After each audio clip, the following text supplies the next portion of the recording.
20,000 each. एक milkman जो दूध बेचने वाला व्यक्ति होता है, दूधिया जिसे बोलते हैं, उसने अपनी 2 भैंसों को 20-20 हजार रुपए में बेच दिया।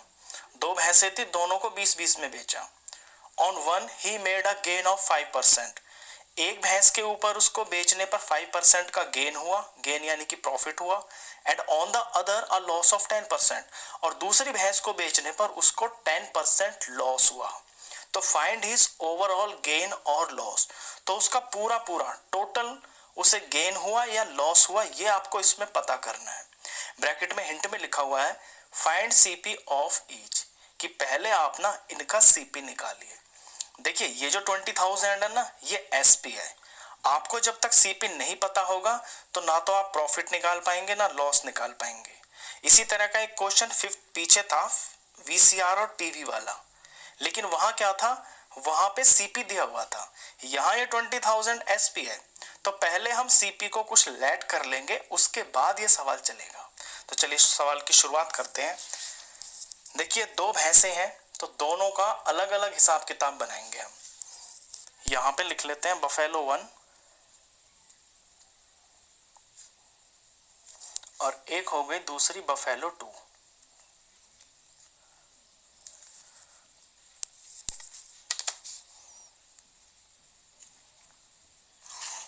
यहां बफेलो 1 की सारी डिटेल्स लिखेंगे और सम को करेंगे यहां बफेलो 2 की। तो मान लिया जो उसकी पहली बफेलो थी, एक बफेलो, उसका जो एसपी है वो 20,000 है। ये रुपीज में है, रुपीज 20,000। जो दूसरी भैंस उसने बेची वो भी 20,000 की बेची थी, तो दोनों का जो एसपी है वो तो 20,000 ही है। अब एक भैंस के ऊपर उसको हो रहा है गेन, गेन यानी कि प्रॉफिट। तो उसको जो प्रॉफिट हो रहा है वो प्रॉफिट हो रहा है 5%, यानी कि 5/100। किसका प्रॉफिट? हमेशा जो है प्रॉफिट हो चाहे लॉस हो, वो हमेशा सीपी पे निकलता है। अब सीपी तो यहाँ पे दे नहीं रखा, तो इसके सीपी को मैं लेट कर लेता हूं। तो let CP is equal to x. ये सारा रुपीज में है, मैं जगह जगह पे रुपीज इसलिए नहीं लगा रहा क्योंकि क्वेश्चन थोड़ा मैसी सा हो जाता है। लास्ट में आप यूनिट लगा दें तो चल जाता है। अब सीपी हमने मान लिया कि वो जो भैंस है वो एक्स रुपए में खरीदी गई थी, तो उस पे प्रॉफिट कितना होगा? 5% ऑफ एक्स। अब एक्स का जो 5% है ये बन गया कटने के बाद 5 1 जा 5 और ये 20 पे कट गया, तो x 1 जा x और x अपॉन 20, x अपॉन 20 उसका प्रॉफिट हो गया। अब इसी तरह से बफेलो 2 का जो है लॉस दे रखा है। लॉस कितना दे रखा है? वो 10% दे रखा है। अब 10% निकलेगा तो सीपी पे ही ना, तो इसकी सीपी नहीं दे रखी तो इसकी सीपी को भी लेट कर लेते हैं।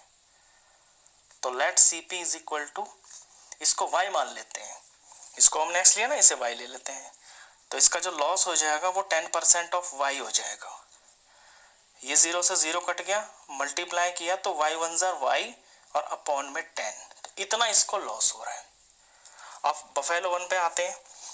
देखिए जब सीपी आपका x है और प्रॉफिट ये है और एसपी ये है, तो यहां पे प्रॉफिट हो रहा है ना, तो प्रॉफिट होने का मतलब ये है कि आपकी जो भैंस है वो ज्यादा में बेची जा रही है, और जब ज्यादा में बेची जाती है तो कॉस्ट प्राइस से ज्यादा में बेची जाती है ना, तो सीपी और प्लस प्रॉफिट ये चीज एसपी के बराबर होती है। फॉर एग्जांपल 100 रुपए की कोई चीज खरीदी, 10 रुपए का प्रॉफिट हो गया, तो वो बिचेगी कितने में? 110 रुपए में। तो हमेशा जो प्रॉफिट होता है ना वो सीपी में प्लस हो जाता है और फिर वो एसपी के बराबर बन जाता है। इसी चीज को हम यहाँ यूज करेंगे। और सीपी हमने लिया हुआ है एक्स और प्रॉफिट है हमारा x अपॉन 20, और ये दोनों चीजें मिलके 20,000, क्योंकि 20,000 रुपए में भैंस को बेचा जा रहा है। अब ये एक सिंपल सी इक्वेशन बन गई। यहां से x की वैल्यू निकालनी है, सॉल्व करते हैं।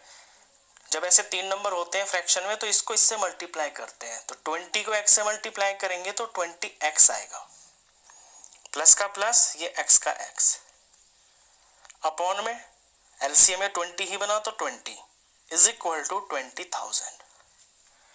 अब ऊपर ऊपर ये 20 और 1x, तो ये बन गया 21x अपॉन में 20 इज इक्वल टू 20,000। अब इक्वेशन का सिंपल सा रूल होता है, जिस वेरिएबल की वैल्यू आपको निकालनी होती है आपको वो अकेला छोड़ना होता है।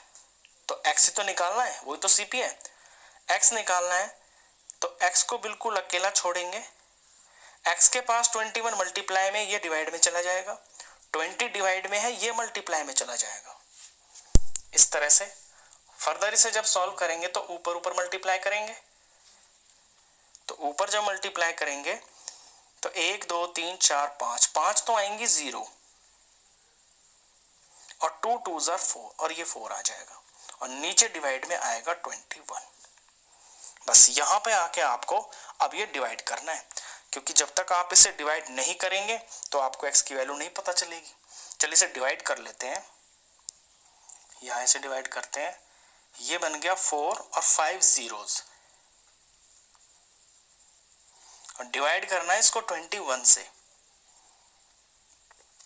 तो 21 1 जा 21 हो गया, माइनस करके 19 आ गया, ऊपर से उतर गया ये वाला 0 और 190 देखना है तो 21 9 जार 189 होता है, माइनस करके आ गया 1, ऊपर से ये वाला 0। अब क्योंकि यहाँ छोटा नंबर आ गया तो जब छोटा नंबर बनता है माइनस करके और ऊपर से नंबर उतार के अगर छोटा नंबर बनता है ना इससे जो हमारा टेबल है, तो हम 0 तक का टेबल पढ़ते हैं। तो 21 0 जार 0 और फिर से इसे माइनस करेंगे तो 10 आ गया। अब हम ऊपर से 0 ऊपर से उतारेंगे तो ये 100 बन गया। अब ये 4 पे जा रहा है, 21 4 जार 84, माइनस करके 16 आएगा, ऊपर से ये वाला 0 आ जाएगा। अब ये 160 हो गया, 160 ये जा रहा है, अगर मैं 4 लेता हूं तो 84 आएगा और 8 लेता हूं तो 84 का डबल, लेकिन ये उतना है नहीं तो ये 7 पे जाएगा। 7 पे जब ये जाएगा तो 147 आएगा, माइनस करके 13 आएगा। अब ऊपर से उतारने के लिए 0 तो है नहीं तो हम पॉइंट लगाएंगे, पॉइंट लगा के हम एक 0 लगा सकते हैं अपने पास से। अब 130 देखते हैं कितने पे जाएगा, ये 21 6000 पे जाएगा और ये 126 हो जाएगा। इसको जब सब्ट्रैक्ट किया तो 4 आ गया। अब क्योंकि पॉइंट लगा रखा है हमने तो हर स्टेप में एक 0 लगा सकते हैं हम, 0 लगा लिया, ये 1 पे चला गया 21।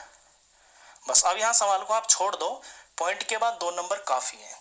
तो यहां से जो आपकी इस x की वैल्यू आई ना, ये आ गई 19,047.61 और ये रुपीज है। हमें ये पता चल गया कि जो एक बफेलो थी उसकी जिस पे प्रॉफिट हो रहा था 5% का, वो 19,047 रुपीज में खरीदी गई थी। अब इसी तरह से बफेलो 2 का निकालेंगे, बिल्कुल सारे के सारे सेम स्टेप्स हैं जैसे हमने बफेलो 1 का किया है। इस पे CP है Y और SP है 20,000 और लॉस दे रखा है। अब देखिए जब लॉस होता है ना, लॉस की बात को थोड़ा ध्यान से समझना कि CP में से लॉस को माइनस करने पर SP आता है। एग्जाम्पल के तौर पे मान ली कोई चीज आपने 100 रुपए की खरीदी और आपने उसको 90 रुपए का बेच दिया, 90 का बेच दिया ना तो लॉस ही तो आया। लॉस कितने का आया? 10 का। तो CP में से जब लॉस को माइनस करते हैं यानी 100 में से 10 को माइनस करेंगे तो 90 आएगा जो चीज बेची है। तो लॉस को CP में से माइनस करके पता चलता है कि चीज कितने की बेची गई है। अब CP यहाँ पे हमने लिया हुआ है Y और लॉस Y/10 शुरू में निकाल चुके हैं हम, और ये चीज है SP के बराबर यानी 20,000 के बराबर। बस इसे भी ऐसे सिंपलीफाई करना है, यहां प्लस था यहां पे माइनस है, तो 10 को Y से मल्टीप्लाई करेंगे तो 10Y आएगा और ये माइनस का माइनस और ऊपर Y का Y, और ये जो 10 है ये इसका LCM है, पूरे के नीचे लग गया, इज इक्वल टू 20,000। अब 10 में से एक Y माइनस हो रहा है तो ऊपर 9Y बचेंगे और नीचे 10 इज इक्वल टू 20,000। अब वही जैसे यहाँ पे था, आपको यहाँ Y की वैल्यू निकालनी है ना, तो Y जो वेरिएबल है ये बिल्कुल अकेला छोड़ देंगे, 20,000 अपनी जगह पे रहेगा, Y के पास 9 डिवाइड में आ जाएगा क्योंकि यहाँ मल्टीप्लाई में, और ये जो 10 डिवाइड में ये चला जाएगा मल्टीप्लाई में। तो Y की वैल्यू हो गई, ऊपर ऊपर इनको मल्टीप्लाई करेंगे तो 1 2 3 4 5 5 तो 0 लगेंगे और 2 1 जा 2 और डिवाइडेड बाय 9। अब इसको आपको बिल्कुल इसी तरह से डिवाइड करना है। डिवाइड करते ही आपको ये पता चल जाएगा जो दूसरी भैंस थी ना वो कितने की खरीदी गई थी, यानी कि उसका सीपी। चलिए इसे डिवाइड कर लेते हैं। यहाँ पे ये 2 और 5 बार 0 और ये 9, तो 9 2 जार 18 जा रहा है, सीधा 2 आ गया, फिर ये 0 उतार लिया, फिर 2 जार 18 जा रहा है, फिर 2 आ गया, फिर ये 0 उतार लिया, फिर 2 जार 18 जा रहा है, 2 आ गया, फिर ये वाला 0 उतार लिया, फिर 2 जार 18 जा रहा है, फिर 2 आ गया माइनस करके, फिर ये वाला 0 उतार लिया, ये फिर से 2 पे चला गया, ये 18 आ गया और ये 2 आ गया। अब उतारने के लिए कुछ भी नहीं है ऊपर। जब कुछ नहीं होता तो पॉइंट लगा के हम 0 लगा लेते हैं अपने पास से। ये फिर से जो है ना 2 पे ही जा रहा है, फिर 2 आ गया। अब क्योंकि पॉइंट लगा रखा है हमने तो बार बार पॉइंट नहीं लगाते हैं, पॉइंट एक ही बार लगता है। पॉइंट हमने लगा रखा है तो हर स्टेप में एक 0 लगा सकते हैं हम। अब ये फिर से 2 पे चला गया। बस यहां छोड़ दो आप सवाल को, क्योंकि पॉइंट के बाद 2 नंबर तक काफी है। तो यहां से जो y की वैल्यू आई ये आ गई 22,222 और 0.22 पैसे। ये पॉइंट के बाद पैसे होते हैं। चलिए अब हमको ना ये पता चल गया कि दोनों भैंसें खरीदी कितने की थी। एक भैंस 19,000 समथिंग रुपीस की खरीदी थी और एक भैंस 22,000 समथिंग की खरीदी थी और बेची दोनों 20,000 रुपए की हैं। अब हम इस सौदे पे ये निकालेंगे कि उस बंदे को, उस जो मिल्कमैन है, उसको टोटल लॉस हुआ या टोटल प्रॉफिट हुआ, उसका हम हिसाब किताब लगाएंगे। लेकिन उसके लिए हमें ना सबसे पहले क्या निकालना होगा, टोटल सीपी। टोटल सीपी का मतलब है कि दोनों भैंसों को कितने में खरीदा गया। पहले तो यही बताएंगे ना दोनों भैंसों को कितने में खरीदा गया है। एक 19,000 की थी, एक 22,000 की, तो इसका हम सम निकालेंगे। तो टोटल सीपी हो जाएगा, ये जो दो वैल्यूज आई हैं 19,047.61 में प्लस कर देंगे 22,222.22 पैसे को। चलिए प्लस करते हैं इसको। ये आ गया 3, ये आ गया 8, ये पॉइंट, ये 9, ये 6, ये 2, ये 11 और ये 4, यानी टोटल सीपी 41,269 की वो दोनों भैंसें खरीदी थी। अब खरीदी तो इतने की थी और बेची कितने की थी। अब टोटल एसपी निकालेंगे। टोटल एसपी यानी दोनों भैंसों का एसपी। तो टोटल एसपी कितना हो जाएगा, क्योंकि दोनों 20-20 हजार रुपए की बेची हैं तो 20 में 20,000 जोड़ दिया तो ये आ गया 40,000। अब आप देखिए, सीपी माने खरीदी, खरीदी कितने की थी 41,000 की। एसपी माने बेचा, दोनों भैंसों को बेच कितने का दिया 40,000 का। तो आप खुद ही देखिए कि ज्यादा की खरीदी जा रही है और कम की बेची जा रही है, तो यहाँ तो लॉस होएगा। तो जब आपका एसपी ना थोड़ा होता है सीपी से, देन लॉस होता है। तो यहाँ पे लॉस हो रहा है।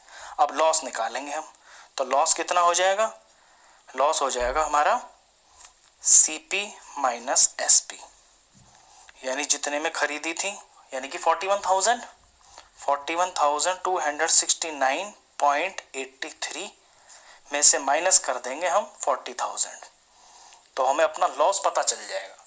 चलिए इसे हम माइनस कर लेते हैं। 41,269.83 ये पॉइंट की वैल्यू है। अगला क्वेश्चन में पॉइंट नहीं है तो बच्चे क्या करते हैं ना, इसको पीछे से ही लिखना शुरू कर देते हैं। कोई बच्चे जिनको पॉइंट की डेसिमल की थोड़ी सी नॉलेज कम होती है, लेकिन कभी ऐसा गलती नहीं करते हैं। जब कहीं भी नंबर में पॉइंट नहीं होता ना तो यहाँ पे होता है, और पॉइंट के नीचे हमेशा पॉइंट उतरता है। और फिर ये वंस है ना तो वंस के नीचे, टेंस वाली चीज टेंस के नीचे, इस तरह से लिखा जाता है ऐसे। अब यहाँ पॉइंट के बाद कुछ नहीं है तो आप 0 लगा सकते हैं। हमें करना है इसको सब्ट्रैक्ट। चलिए सब्ट्रैक्ट कर लेते हैं। 3 में से 0 गया 3, 8 में से कुछ नहीं जा रहा तो 8, ये पॉइंट, यहाँ 9, यहाँ 6, यहाँ 2, यहाँ 1 और यहाँ पे कुछ भी नहीं। ये आ गया 1269.83 और ये सारा रुपीस में है। क्वेश्चन खत्म। तो क्वेश्चन ये था, दो भैंसों को बेचा गया 20-20 हजार रुपए में, और हमने पता चला लिया कि उनको खरीदा कितने कितने में गया था। जब खरीदने का पता चल गया, फिर हमने ये पता कर लिया कि दोनों भैंसों को खरीदने पे कितने पैसे खर्च हुए, वो थे 41,000। फिर ये हमें पहले से ही पता था कि दोनों भैंसों को बेचा कितने में गया, 40,000। तो जो इनका डिफरेंस है, क्योंकि चीज ज्यादा में खरीदी जा रही है, कम में बेची जा रही है, तो लॉस होगा, और जो उनका डिफरेंस है उतने ही रुपए इसका लॉस होगा। तो क्वेश्चन खत्म। क्वेश्चन